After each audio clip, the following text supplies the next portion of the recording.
Just ahead on Black Issues Forum, ever the heartbeat of Black Durham, the historic Hayti Heritage Center has stood before the highways, before erasure, and before developers came knocking. Today, we explore a powerful new chapter fueled by art, community, and resistance. Coming up next, stay with us. Quality public television is made possible through the financial contributions of viewers like you, who invite you to join them in supporting PBS-NC.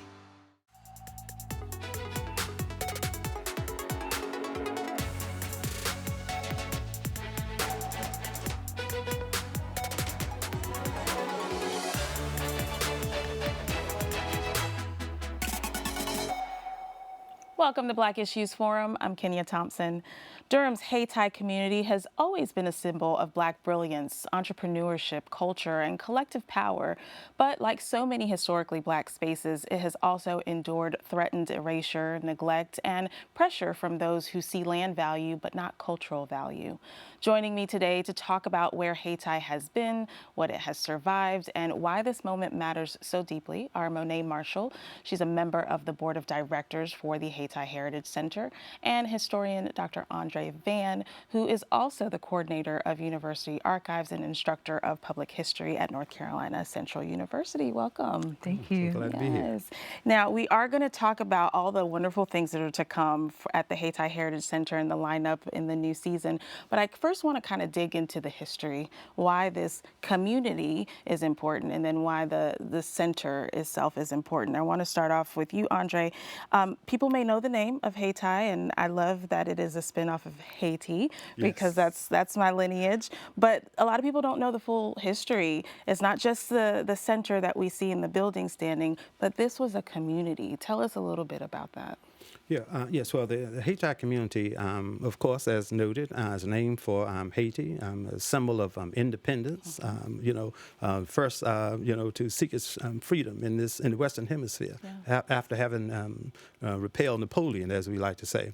And so this entire community that grew out of the experiences of those who had come out of institutional slavery, newly emancipated African Americans by the droves were coming into this area we know today as Fayetteville Street Corridor area today as a Hayti area. Not just African Americans, Native Americans as well, who came as well. Many who came from the Stagville plantation. Others like the Whitteds and others came from Hillsborough, North Carolina, because Durham was kind of seen as that place where African Americans were coming to advance themselves. And that's because Black Wall Street. Well, eventually we'll get to Black Wall Street, but eventually many came in search of freedom, in search of other family members, and created this community that was self-sustained, where African Americans, as we like to say, look inward and look to themselves for their own uplift and their own salvation. And they did so by establishing not just first land, we're coming in, buying and purchasing land. Also, many established churches, such as 1866, the White Rock Baptist Church comes along. 1869, the St. Joseph's, then called Union Bethel, comes along and is established. But also the idea of this sense of permanence, where African Americans saw themselves as an important part of the solution, right? And they did so by creating communities that thrive and survive and that are here today. And so the Hayti community is one of those that offered, as we like to say, full self-sufficiency, where African Americans had homes, they had small businesses, and from these small businesses led to what would later become the Black Wall Street in Durham as a national reputation. And so when we look at a period of significance, we dated to about, although African Americans had started acquiring land in 1860s, about 1880 into like 1950, when urban renewal comes about, late 1950s, urban renewal comes about. And so as a result of that, you'll start seeing a sort of demise somewhat of the neighborhood. And luckily we were glad that there was this resurgence of those who would come back later. And I know I may be getting a little ahead. No, it's okay. And I want to also point that we saw 147 kind of split that Black Wall Street, what existed there, businesses that were there, and they had to go elsewhere, and that kind of disturbed that thriving Black space. Let's talk about the center being right there. What was its role during that time? Yeah, so I think that the center really encapsulates the power of the ways that Black community, we marry the spiritual and the cultural, right? So having that church there, but then also it being a space for music and dance, and then in a contemporary context, film and learning and just being together. And I think that, you know, communities, Black communities especially, like we thrive through our culture. Yeah. Like we make place through culture as well. Indeed. Now, my kids have performed there many times, and you see it was a church. So was it a church first, and then it became the center? Yes. Okay, that's the Yes, progression of it. very much so. That the structure that we know today is Hayti Heritage Center's 1891 structure. The Leary Company, and the Leary Company had come down from Pennsylvania to do work for Washington Duke and American Tobacco and his early tobacco factories, Right. where he was kind of converting over, many of his tobacco factories from wooden structures to brick structures. Okay. And so, so as a result of that, he lent his architect and designer, Mr. Leary, because of his relationship with others like John Merrick, Dr. Stanford Warren, and others who were members of the church, by the way. And so he lent his architect and designer, which is very unusual, by the way, to help craft this structure that would not be rivaled by really anyone else in the entire South. And was known as one of the most beautiful structures built. And so it was, in fact, a church of the African Methodist Episcopal Church, among the oldest. And so St. Joseph's AME eventually, the name that is settled upon was that important structure. So it served as a place of worship, but also community centeredness, where, there were lots of organizations, institutions that met inside the church. So it was a multi-faceted institution, not just where people came on Sunday, but the church was throughout open, the week. and they've kept that reputation even in the newer structure today. That's still alive today. And we've seen in most recent news, not the center itself, but the community has kind of been under threat of land being taken and repurposed. Share a little bit about the center being safe, is what you've said, but what impact does that have? And the two of you can share this response. Sure. When that space, that community, the surrounding area gets taken from us, and it's not going to be, which is great, Right. but what happens when that threat exposes to the community? Well, one, I think that it reminds us how important it is to hold on to our institutions and to our places. And for the center, I think it ups our responsibility to show up for our community. Yes. So they know that, like, not just this building, but like we are really here to serve our wider community, and that we have real work to do to build that and to make sure we hold on to that, and so people know we are not vulnerable and we are not for sale. Yes, I love that. What is... Yeah, and I also think, when you think about, I think you alluded earlier to the idea of the impact of urban renewal, right? Late 59, early 1960, by 1970, you sort of see this really what we call the bulldozing, really, of the community. And we're talking about, displacement of African American families, but also African American businesses, and a sense of community spiritness as well. And so we're talking about over 125 or more African American businesses moved out in this place, not given funds to rebuild. Right? I did a study just a few years ago that looked at what survived, and we're talking about less than 8 survived urban renewal, right? But then we also talking about 500 or more families that were displaced, that moved out to North Durham, moved further down Fayetteville Street near and around North Carolina University. Many who, again, had to sort of find a way to create a sense of community, after being displaced. And urban renewal, which one of these government programs impacted lots of African American communities, but it has remained in the consciousness, in my mind, of the people who had once lived there, and the next generation that followed them, about the importance of the preservation of not just that church, but that community. And think about, only about 4 things survived now after urban renewal. St. Joseph's, because a member of the commission was a member of that church, by the way, a branch of Mechanics and Farmers Bank, the ABC liquor store, and Service Printing. Make sure to keep on that liquor Pettigrew store Street. there, So those right? are really the 4 anchors. And I think the Hayti Heritage Center represents that sense of rootedness and community, and for people who have lived there. And during that time, too, we saw this being replicated across the country. What was this pattern indicating, though, to Black communities? that these communities were not important, and that they, the idea was, oh, well, the federal government is going to come into these local communities and offer opportunities to help them to kind of uplift these communities and make them, as they would say, better communities. And so really it is a pattern, all throughout the entire United States of America. Yeah. However, the vast majority of those who impact were African American communities.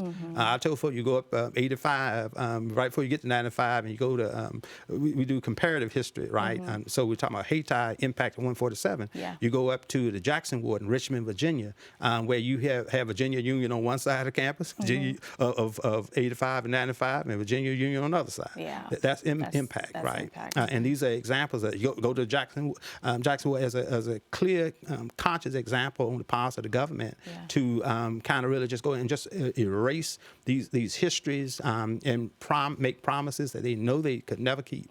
And so Hayti is one of those communities impacted by that. Well, Monét, I know that, although the center wasn't threatened, just the news of the community being threatened kind of reignited leaders to say, all right, what are we doing? So what was the conversation and that led you up to where we are today and why we're having this conversation? Yes, I think it was the perfect storm of our 50th anniversary and needing to celebrate and mark that occasion, but then also seeing how Durham is changing. Very much.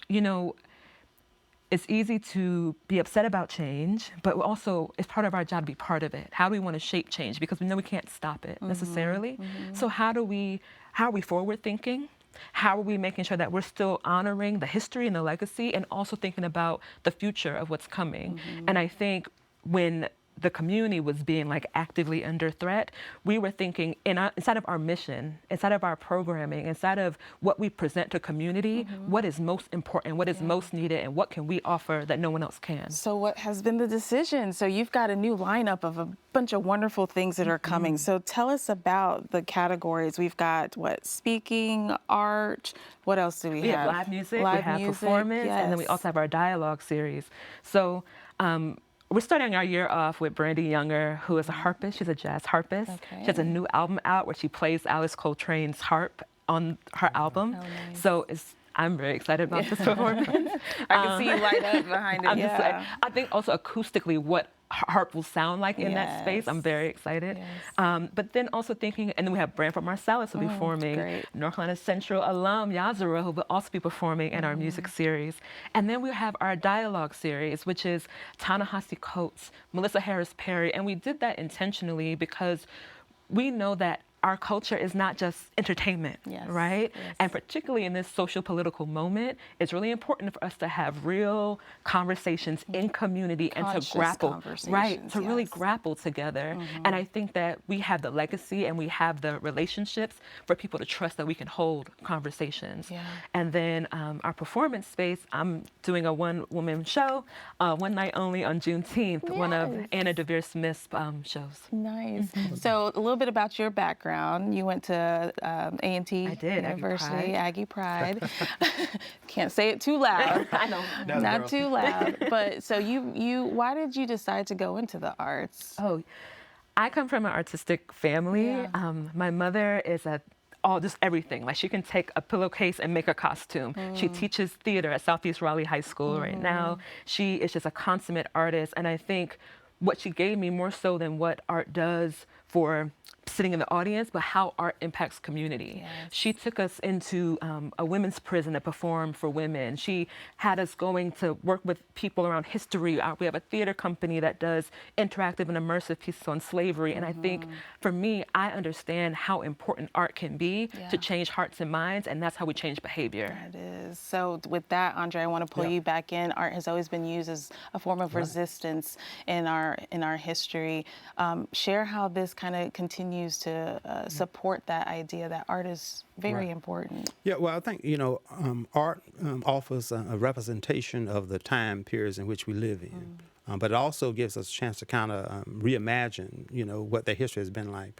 And so I think, the Hayti Heritage Center offers a great opportunity to offer not just for adults, but also I think young folk to have a way to kind of see themselves in this space, to hear these stories and to be creative, right? And I think that, to me, is the best part of having a historic place like this, that it offers new opportunities, new discoveries, I think, but also really helping young folk. And that's one of my passionate areas that you're going to hear me talking about, because that's the next generation. And if they are not introduced to this, then we're going to lose the entire generation. And so the arts holds that very important place, and the Hayti Heritage Center is and has been that sort of anchor over this 50-year period where people had enough imagination to say, we can do something to preserve this history and preserve this culture. I've mentioned my kids have performed at Hayti. They perform at Stagville. They do a John Canoe performance. And, I love to see them, sometimes people are like, well, why do we keep going back to that? But it helps them understand in a different way. So how are you targeting the arts and the center in marketing to the kids and to schools and really bringing them into the fold of keeping that importance alive too? Yes, I think I want to say that one of our goals is to be a cradle to grave space, that we are offering arts opportunities from everyone from the youngest to the oldest, because I think actually that part of the power is the intergenerational conversations and learning. We are making specific connections with DPS.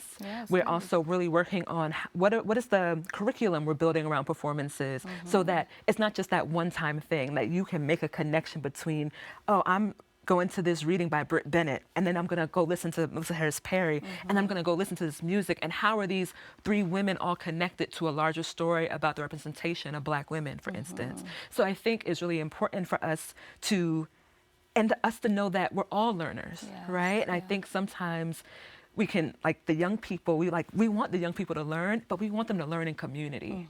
We want all of us to be expanded by the work. Are you open to, again, my kids go to a small school, so they're not part of DPS, it's a private school. Like, if a viewer is like, I have a small community, but we want to be part of the lineup or part of future consideration, are you open to that? We are so open to that. And I think particularly because we're at a nexus point, we are inviting our community to come in with new ideas. We want to do things we've never done before. We want to try new things. We want to be just as much a member, supported institution financially, but also a member-created institution as well. And Hayti is for everybody. I know that the community, again, was historically Black, and we saw the Black community utilizing the space, but it's for everyone. Do you think people are now seeing, non-Black people are seeing that this space is for them too? Yeah, I would say so. I mean, if you look at the demographics of the neighborhood certainly has changed. It has changed, yes. It's become a little bit more diverse, as others will say. And yet I think there is still this wide appreciation for the work that goes on the Hayti Heritage Center. And I think it, again, offers, a new perspective, I think, for those who sometimes are new coming to the city and want to know, how did Durham get to become the city that it is today? Well, Hayti Heritage Center has been a part of that growth and development of the city, right? And that's important. I think it's an important facet to keep in mind. So the demographics have changed. You see growth and development soon to be to the south of the Hayti Heritage Center, as well as to the north of the Hayti Heritage Center. And that's important, I think, in the total scheme, because it kind of introduces audiences that otherwise wouldn't have that opportunity. And we've seen tourism go up. Not too long ago, we had representative from the Pauli Murray Center, and they said that their most visitors were people from out of state, right? And so when we think about the importance of the extension of the work and the impact of the community, hopefully we're seeing more tourism as a result too. And I also want to add, we are for everyone, and we're also want to be values aligned, right? So anyone who is interested in liberation and freedom and joy, no matter what their racial background is, like, this is a place for you. If you love Black music and culture, this is a place for you. And at the same time, we're very clear in our core mission, like, who are the artists and the culture makers that we are centering is our Black artists and Black culture makers, and then there's the expansive and. Are there other programs outside of this kind of seasonal run of art and showcasing that might be a little more quiet that we don't know is happening in the background? Yes, so we still have our dance classes. We still are going to have our Santa Like Me coming up next week. Just, our little holiday. And we're also trying to figure out how to really build surround events around the larger pieces. So with Britt Bennett coming, we're thinking about doing a book group to talk about the book before, so we have really engaged folks. So I think whether you're an extrovert or an introvert or need something bigger or smaller, I think we're really working to build different access points into the work. How important is it, Andre, to, we try to kind of dismantle the monuments and the history, and we're now kind of creating new history. How do you see this new history playing out for our young folks 20, 30 years from now? Well, I think that the Hayti Heritage Center, I think, offers a great opportunity to educate the next generation on what resistance kind of looks like. The idea of seeking to preserve a structure that could have been demolished is a form of resistance unto itself. Because what this group did in 1975 said was that this structure, has a permanence, has a place, and has a history that is worth remembering. And we're glad. And as I said, that great, wonderful word that Africans use when talking about place, and they call it rootedness, right? It's that rootedness and that desire to say from here came very strong and powerful stories that are worth replicating. Also talks about, opportunity for new histories to be created. And I think, when young folk have a chance to kind of go in and kind of reimagine these spaces, but also the community that they're interacting with, I think that, again, is a growth spurt, for them. And it reshapes, I think, how they see themselves and how they've been told to see themselves in the history books. And to folks' point who say we leave the past in the past, I get it. It is important to remember, but I think it's also beautiful to see a new creation of who we are developing through these spaces. What's support been like from community, and what does Hayti need? Oh, we love that question. Well, one, for the first time, we're instituting, people can join to become a supporter. Okay. So they can become a supporter at $19.75 a month to honor our 50 years. And that gives them access to early tickets and like special events that are just for those members. And also it's like just putting your little $20 down and say, I support this space, like I believe in this space. And then also showing up and spreading the word. I think, when I share with my friends or other folks in the community, this is what we're doing, they're like, y'all are doing what? Y'all are bringing in who? Like, that's amazing, that's major. We're like, it is major. Like, this is a big thing. And I think to share that excitement with other folks and say, like, come with me, come again. Like, maybe you had an experience before, you saw something before, come again, try again, be with us. What is the audience experience like? I mean, I've experienced it, but share for our viewers. Yeah, I think it really depends on the event, but I think in general, there is a deep level of invitation. I think that Hayti, both physically, has it's just kind of wide open in the front. I think it feels like open arms in a lot of ways.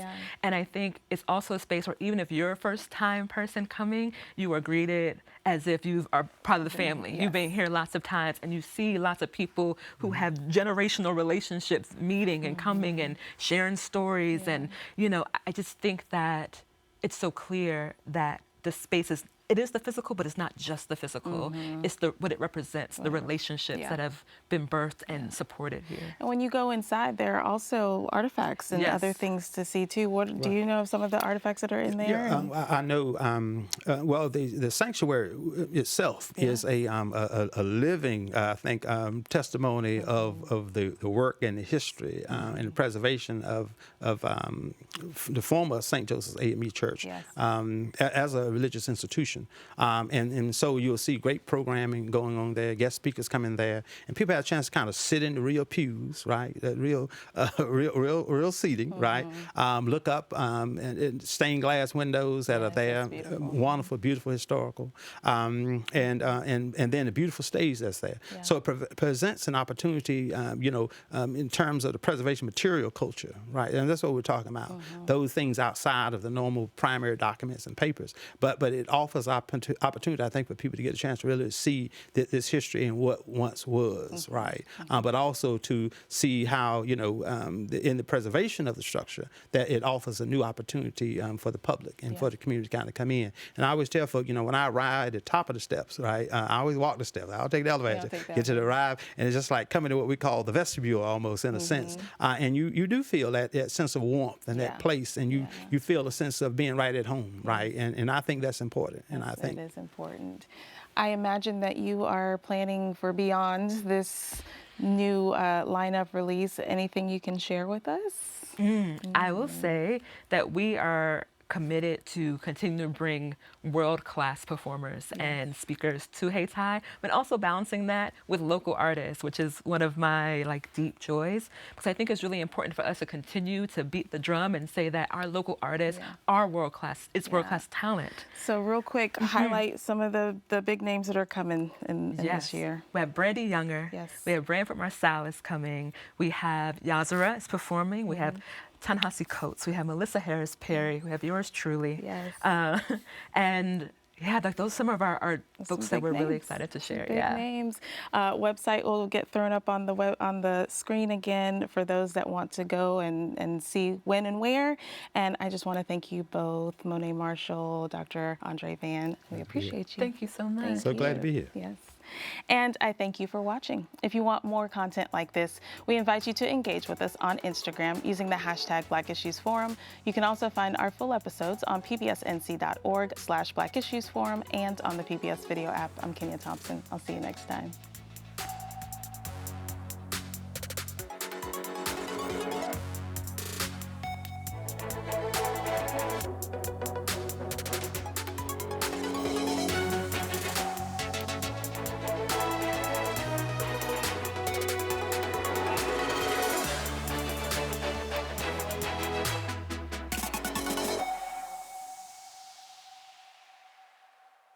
Quality public television is made possible through the financial contributions of viewers like you, who invite you to join them in supporting PBS NC.